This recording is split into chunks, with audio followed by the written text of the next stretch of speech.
Long ago, in the ancient kingdom of Oduka, there lived a poor young man named Chima and his younger sister, Ada. After the death of their parents, they lived alone in a small mud hut at the edge of the village. Life was difficult, but Ada never lost hope. Every morning before sunrise, Ada carried a basket of vegetables to the village market. She worked from morning until evening, smiling at everyone she met because she wanted her brother to have a better life. Every evening, Ada served Chima his food before eating what little remained.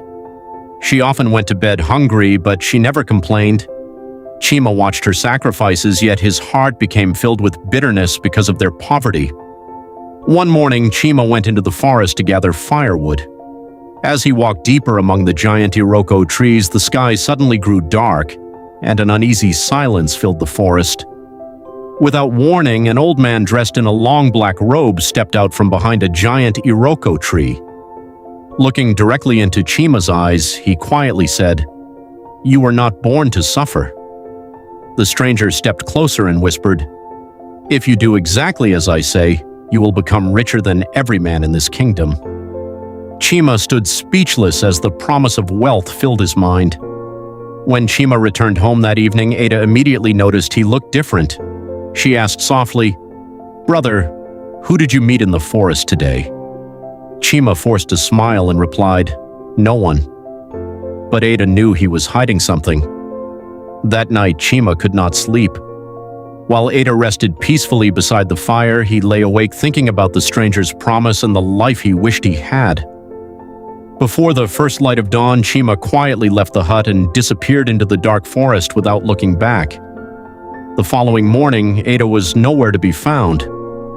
The villagers searched through the forest, along the riverbanks, and across every path, calling her name.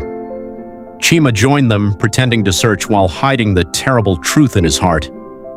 Days passed, but Ada never returned.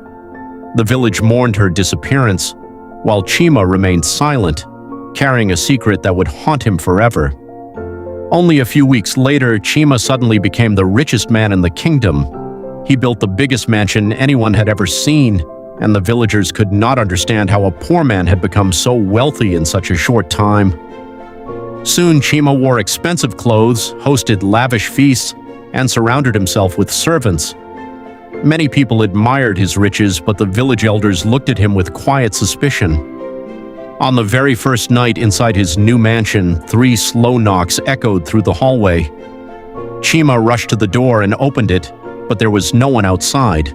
The following night, the same knocking returned. This time, he heard a soft whisper calling, "Brother?" Fear gripped his heart as the voice echoed through the empty mansion.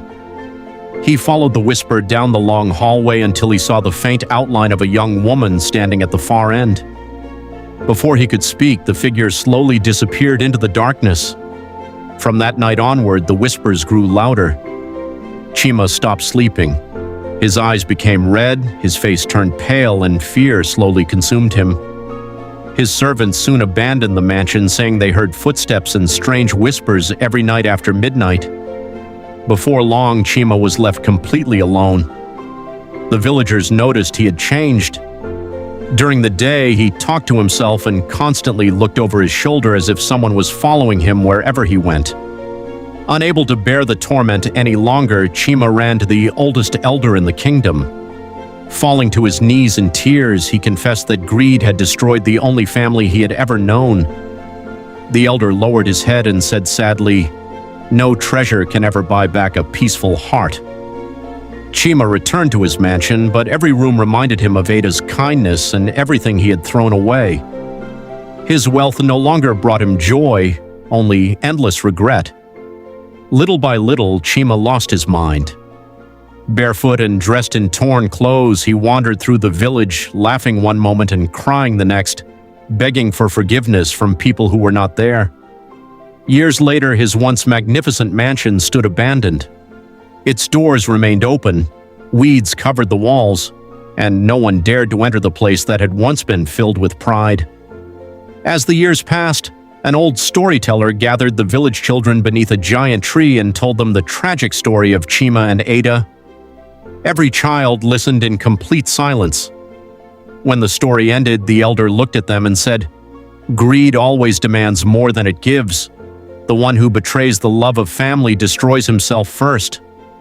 Even today, the abandoned mansion still stands beneath the African sunset as a warning to everyone who passes by, and the people of Oduka never forgot the lesson